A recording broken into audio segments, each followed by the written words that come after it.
Welcome to Classic Comedy of Old Time Radio. I'm your host, Ron Eckelbarger. Once again, we get to laugh along with the Bob Hope Show.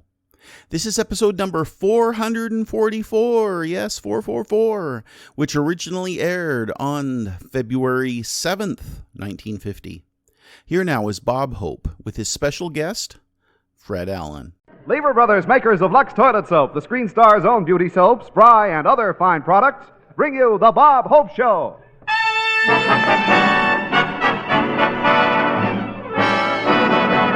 Yes, it's the Bob Hope Show with Doris Day, Jack Kirkwood, yours truly, Hy Averback, Les Brown and his band of renown, our special guest, Fred Allen. And here he is, star of screen, radio, and Greyhound bus, Bob Hope!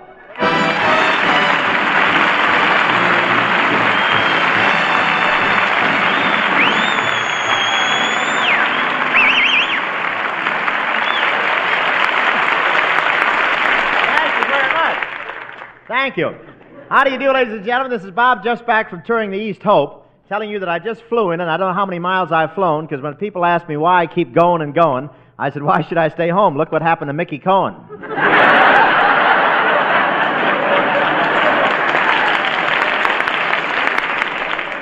I was a little disappointed with the trip back. I wanted to fly United, but the hostess had other ideas.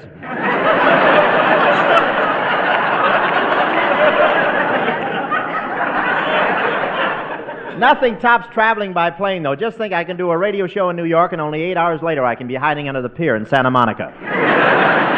But they treat me royally on the airlines. They always let me get off the plane first, then they put the ladder up for the other passengers. The plane I was on had 2 decks. I lost $17 on the trip.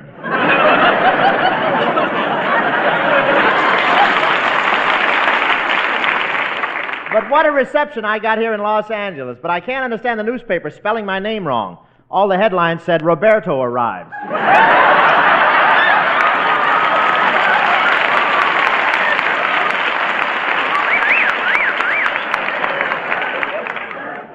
But I love Los Angeles. What other town has a mayor who'll run into a pole just so I won't feel too bad? Jack Benny was back east, too. Jack Benny. I saw Jack in New York. He was swimming under a toll bridge.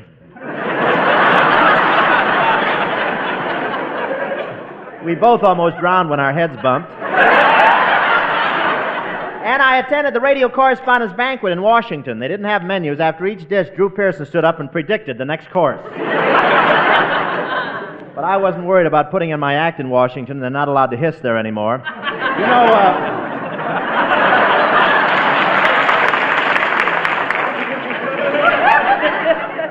the president sent his plane to fly me down from New York to Washington. The presidential plane is really something. It's got a door marked ladies, a door marked gentlemen, and a Bombay marked Republicans. But I had a big time in Washington. I got a wonderful reception at Blair House. At the door where I was received, the man bowed so low his chef's cap fell off.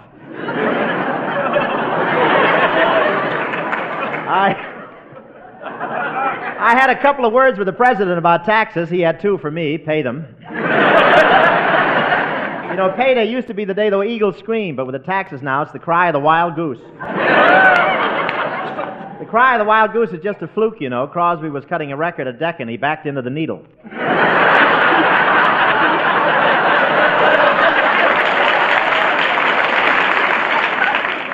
I had a lot of fun with Arthur Godfrey back there. Godfrey's very popular. He gets 5,000 letters a week, 1 from each sponsor.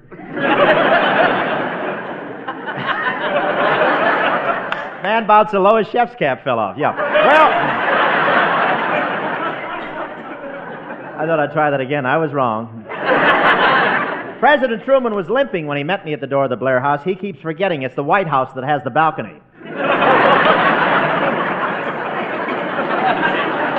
Man bowed so low his chef's cap fell off. Anyway,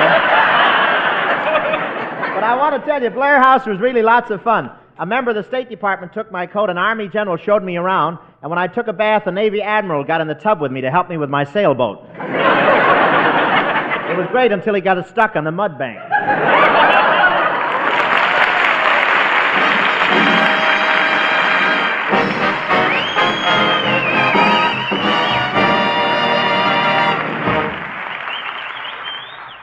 I had so much fun shopping today, Hi. Guess what I bought? What? A whole stack of Valentines. Well, most girls like 'em sentimental, don't they? The more sentimental, the better. I've been saving my Valentine since I was a kid. Now, you must have some collection, Doris. A lovely screen star with a lovely Lux complexion. Well, thank you, kind sir. Seriously, Hi, it shouldn't be hard for girls to collect Valentines these days. American girls are mighty attractive. Yeah, they have the knack of looking so trim and fresh. Yes, and there's nothing more appealing than that fresh, well-groomed look. And it's easy to have. A screen star ought to know. Well, Lux Soap Care is a wonderful help. Not only for complexion beauty, but for all-over Lux loveliness, too. There's nothing like a Lux Soap beauty bath to freshen you up at the end of the day. A real beauty soap. But then you can't buy a more luxurious soap than Lux Toilet Soap in the new big bath size. The lather's so rich and creamy, and I love the delicate perfume it leaves on my skin. A Lux Soap bath makes you sure of daintiness, and every girl knows that's the most important charm of all. Right you are, Doris. The new bath size Lux Toilet Soap is now available everywhere. Next time you shop, why not get this fragrant satin smooth bath cake? Remember, 9 out of 10 screen stars use Lux Toilet Soap.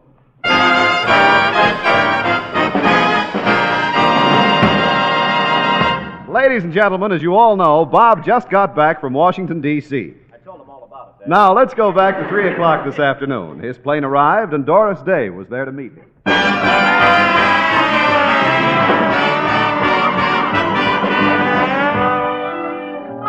I thought you'd never get here. Why did you arrive so late? Well, Doris, the plane doesn't come into Los Angeles in the usual manner. Oh, it doesn't? No, they wait till you land on the smog, and then they push the airport under you.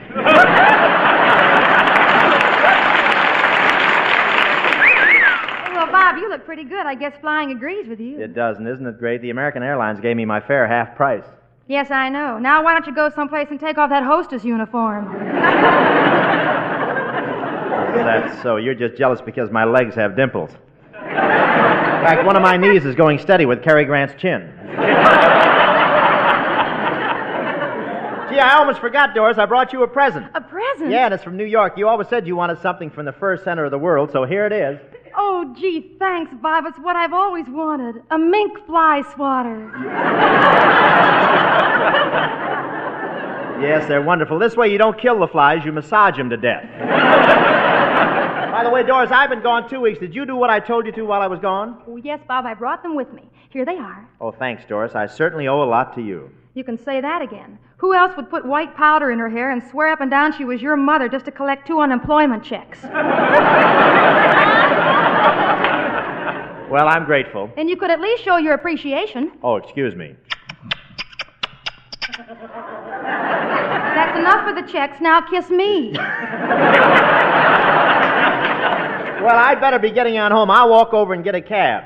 Taxi, mister? Yes, well, Fred Allen, look at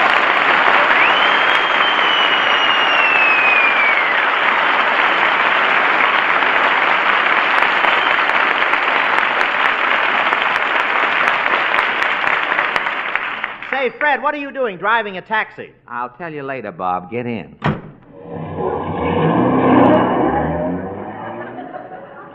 But, Fred... Please, Bob, don't talk to me now. I'm at the wheel. I'm afraid of these California drivers. Back east, they use the white line in the middle of the street to separate the traffic. Well? Out here, they think it's a badminton court. This morning, I saw 2 Cadillacs using a pedestrian for a shuttlecock. But you haven't told me yet. Why should Fred Allen be driving a taxi? Bob, I'm out of a job. I've got to do something. I can't make a living just from the washing I take in. You mean things are so bad you have to take in washing? Oh, I just rinse out a few things when Rochester's too busy, you know. Fred, you mean? Yes, I mean. This is no flag on the meter. I'm drying Benny's shorts on...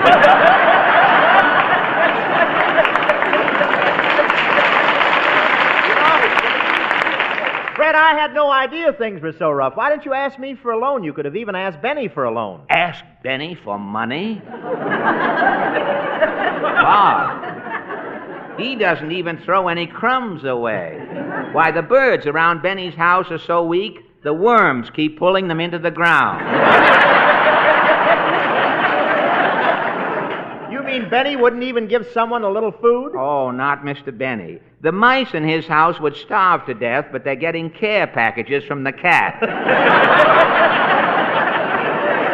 But, Fred, you should be able to get back in radio. Benny still has a program. Oh, really? I wouldn't know, but I haven't listened for years. The last time I heard the Benny program, Don Wilson had just graduated from laughing school.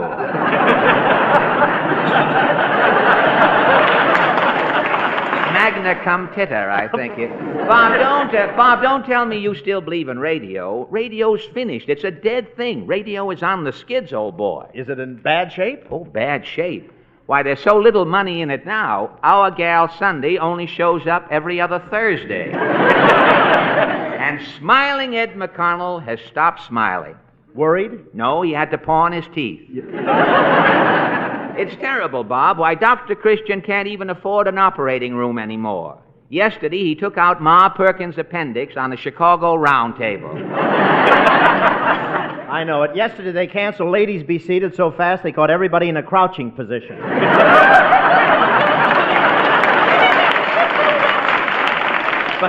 But even if radio is on the downgrade, I've still got an important show, Fred. Oh, don't kid yourself, Roberto.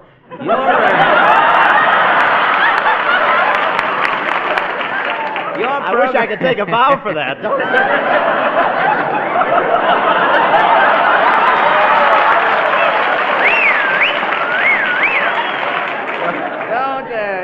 You say yours is an important show. That's what I said before you did a light hook in there.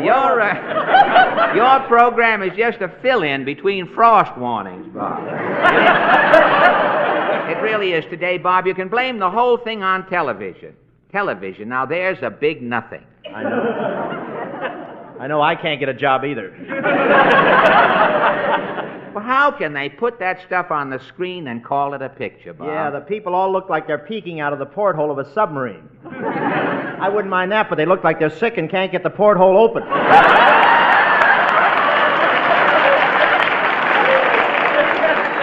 Bob, the thing I can't stand on... The thing I can't stand on television is the commercials. Yeah, how about those? I didn't mind hearing all about Texaco gasoline. Now I have to watch Milton Berle take a bath in it. Well, he has to use gasoline. Ordinary water can't make the grade. You know, Fred, I'm not going to have anything to do with television. Me either. I wouldn't take a show if they offered me a fortune. I can always go back to the stage, you know. And I've got my pictures. And if pictures don't work out, you can always go back to the job you had before movies. Boy, no, I don't think so. No? I hear they've got machinery for that now. You mean? Yes, I was a grape crusher in Fresno.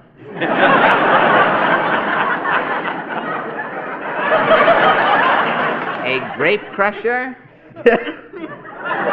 To this day, I look like I'm wearing yellow socks. Don't you mean purple? No, I was in the sauterne department. I had what they call educated toes. I was the only one who could crush the grapes and peel them at the same time. Real talented in that field. Well, stop here, Fred. This is my house. All right, I'll put the brakes on it. Well, so long, Bob. I'm glad you're going to stay out of television. Yeah, and I'm glad you feel that way, too, Fred. It's not for us. Anyway, why am I worried? My radio show is still going great, and in fact, I think it's one of the best in the air. Have you heard it, Fred? Yes, I have heard it, Bob. Well, what do you think of it? Bob, would you like to form a team with me? In radio? No, in Fresno. 4 feet can crush faster than 2.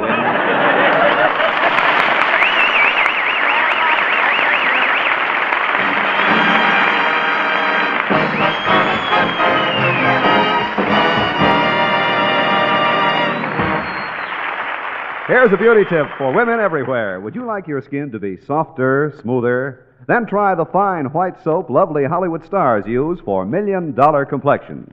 You'll be delighted with the gentle, protecting care Lux Toilet Soap gives your skin.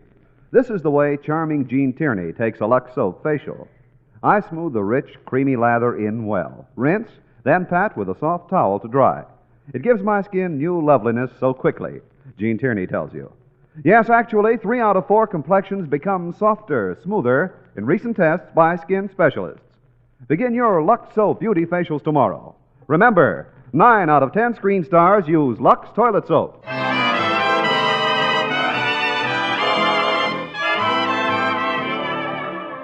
Here's a nice little novelty tune in the fashion of the Duke University boy Les Brown and his band, and sung by yours truly and Miss Doris Day, ladies and gentlemen.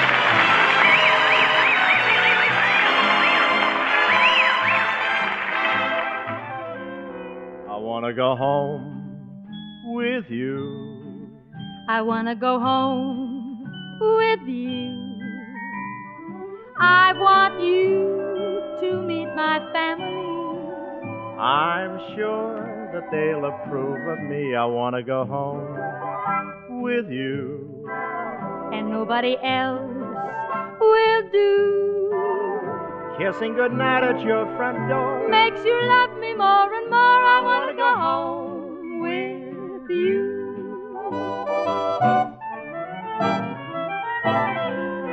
I want to go home You want to go home with you. with me. I want to go home You want to go home. with you. I want you to meet my family. And I sure hope that they'll approve of me. I want to go home You want to go home with you. with me. And nobody else And nobody else will do. Kissing goodnight at your front door makes me love you more and more. I want to go home with you. And not your sister. I want Wanna to go home with you.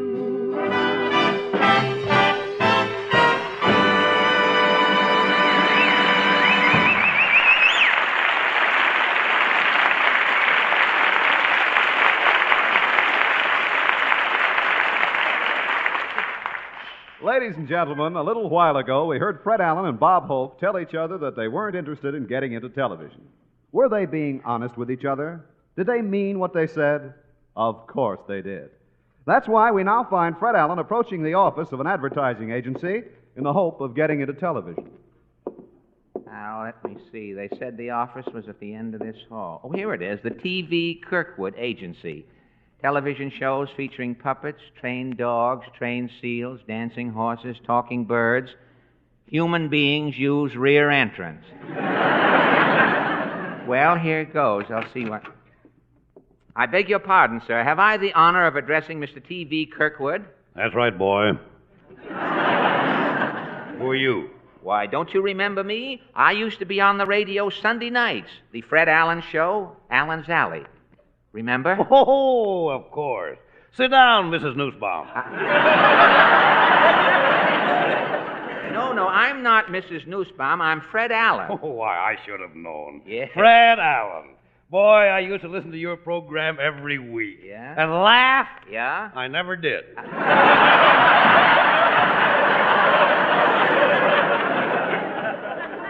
Have a chair, Mr. Allen. Can I pour you a drink? Well, isn't it a little early in the day for imbibing? Well, as a rule, I don't drink here in the office. You don't, eh? No, I'm usually loaded before I leave the house in the morning. I suspected that. Your breath is making me an honorary member of Alcoholics Anonymous. Well, just what can I do for you, Allen? Well, sir, I have put my affairs in order, said goodbye to my family, and I am now ready to go into television. Oh, you are? Yes, eh? I am, sir. Now, tell me the truth, Allen. Do you have any talent? Frankly, I do have a little. But I realize that I will have to get rid of it, sir.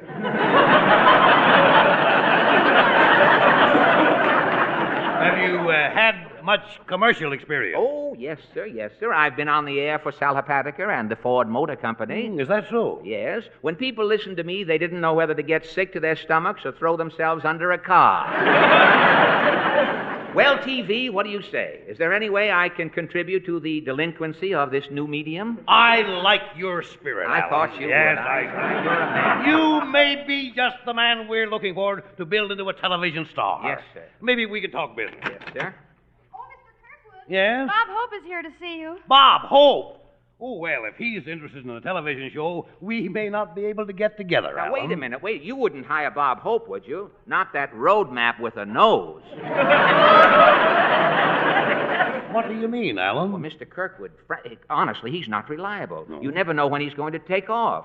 Why, when Hope was a baby and the doctor picked him up to slap him, he turned around and said, "Make it snappy, Doc. I've got to do a benefit in 10 minutes. Really? Why, sir, Bob Hope wasn't born. His agent booked him into a maternity ward. Dr. Sherman. I heard that, Alan. What makes you think you could do a television show? Well, I don't see why not. There's room in the industry. They're always looking for a new phase. And you should be, too. Portland warned me I might run into something like this out here in the Indian country. Now listen, and I quote, "You moth-eaten Maury Amsterdam." Wait up! You wouldn't talk to me this way if we were back in New York. Listen, I don't know. You're not such hot stuff in Manhattan. What did you say? Manhattan. Okay, now I'll mix another martini for myself.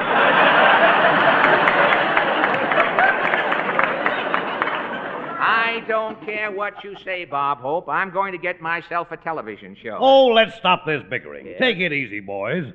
And I call you boys because I'm so loaded I can't see straight. What is it, Seagram? Well, That's good for a case. Go ahead. Talk let's it see up. if I can't iron this thing out so I can be fair to both of you. I like to be as square as possible. I think you've got a great start.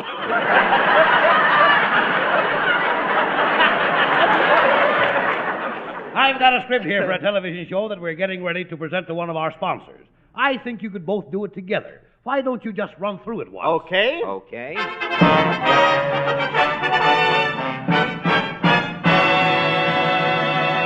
It's time now for another visit with the TV twins, Fred and Bob, and some more of their helpful hints to housewives. Oh, I am Fred. And I am Bob. To help you housewives is our job. We've got shopping hints from all over town. So pull up the Iceman and sit down. Well, here we are again, Robert. That's right, Freddie, with our helpful hints that'll make a hit with every housewife. Say, why don't you tell all of our viewers who our good sponsor is, Bob? Why don't I do that? Folks, this program is brought to you by the makers of Myron tablets. Myron is what you take to gain back the weight you lost by taking Chiron.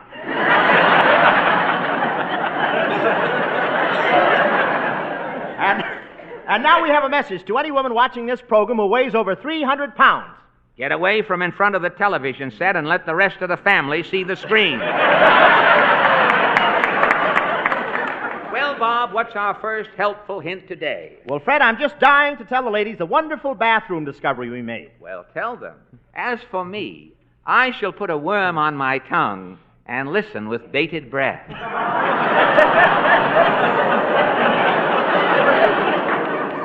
Well, this will be of special interest to people who slip around when they take a bath. There's something new in the market that'll put an end to all that slipping and falling. What is it? A stucco bathtub. That's right. And each stucco tub comes with a year's supply of new skin. And there's a special bonus for promptness in ordering. We have a gift for the first 50 women who place their orders. Tell them what the 50 women will receive, Bob. 50 men.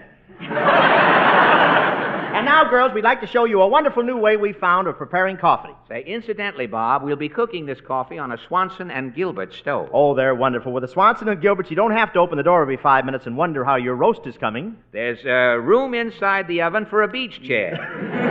Get a Swanson and Gilbert and see how much better your roasts will turn out. And your beach chairs will be delicious, too. You know, Freddie, right here we ought to thank the housewives for all their fan mail. It's proving our show is one of the most popular on television. In fact,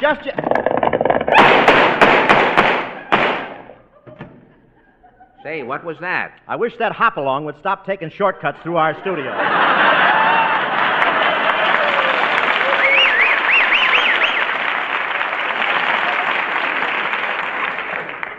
What's next, Fred? Well, we have a letter here from Mr. John Kelly of Pasadena, who is a housewife.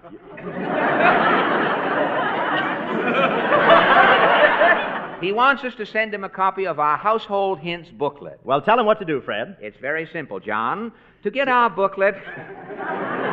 Wife's other John. To get our booklet, just address a penny postcard to our station and state your age and sex at the time of your last birthday.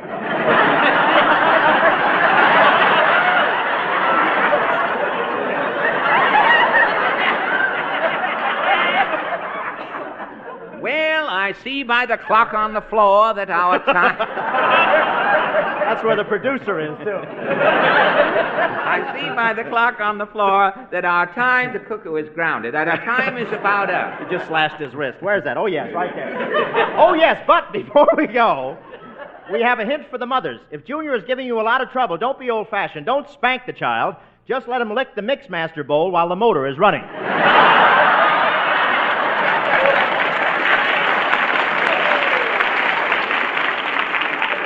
Well, Bob, I guess that's it. That's right, Fred. That's all for now. There is no more. We'll be back next week with hints galore. We're not worried If we are bad, 'cause Arthur Godfrey is our dad.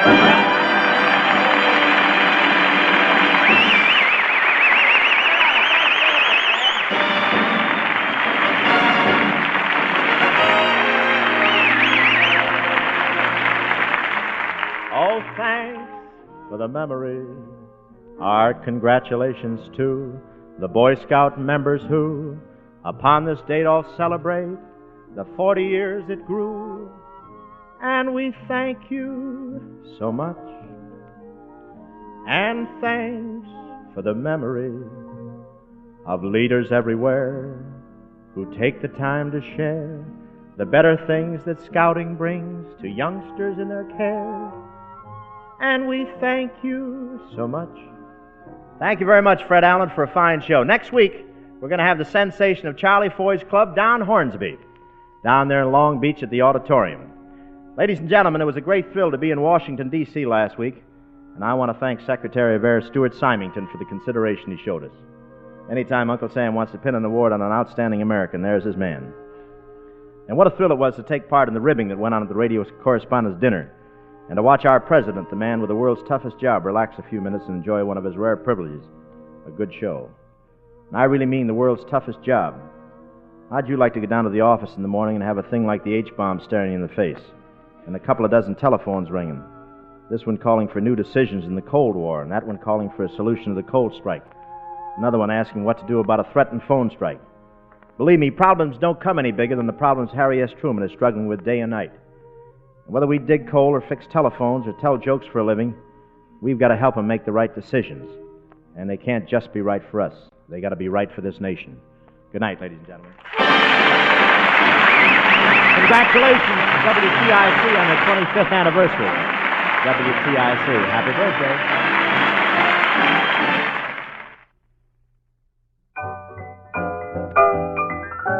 Spry is a new Spry, a better than ever Spry. You'll be a better cook when you use Spry. That's absolutely right. Spry and Aunt Jenny made me a better cook. I used to shudder every time I baked a pie because I never knew how it would turn out. But now, since I started using Aunt Jenny's can't-fail pastry method and new Spry, I know I'll get the tenderest, flakiest pie crust every time. Mrs. Robert Lee Miller, 1525 Amherst Avenue, Los Angeles, California, said that. Aunt Jenny can make you a better cook, too. The next time you bake a pie, follow these two simple steps. 1, use Aunt Jenny's can't-fail pastry method you'll find on Spry labels and in Spry ads. 2, use new, better-than-ever Spry. You'll always turn out pie crust that's tender, flaky, and digestible. Let Aunt Jenny make you a better cook. Tomorrow, get new, better-than-ever Spry.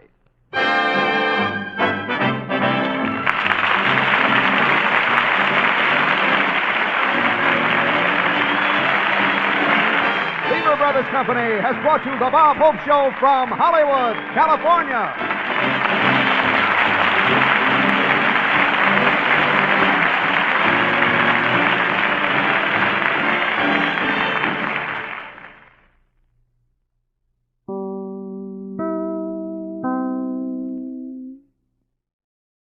Fred Allen was born John Florence Sullivan in 1894. John Steinbeck called him unquestionably the best humorist of our time. He spent 10 years in vaudeville doing comedy before making it to Broadway. In the early 1930s, he began in radio, and that is where he really made his mark. He hosted variously named comedy variety shows until 1940, when his sponsor, Bristol Myers, insisted that the show be called The Fred Allen Show. For the decade of the 1940s, that show was a major staple of American radio. Fred Allen moved to TV in the 1950s, but he disliked it. And if you couldn't tell from the sketches in today's show, here's a quote from Fred Allen. You know, television is called a new medium, and I've discovered why they call it a medium, because nothing is well done. He also said that television allowed people who haven't anything to do to watch people who can't do anything. Well, we will get to the Fred Allen shows in the future of this podcast. But for now, I hope you enjoyed listening to him today. Fred Allen died of a heart attack in 1956. He was only 61. Please send your questions and comments to host@classiccomedyotr.com. Come back next Wednesday for another episode of The Bob Hope Show, and check in on Friday for the next installment of The Life of Riley. Until we meet again, in the words of Roman philosopher Lucretius, what is food to one is to others bitter poison.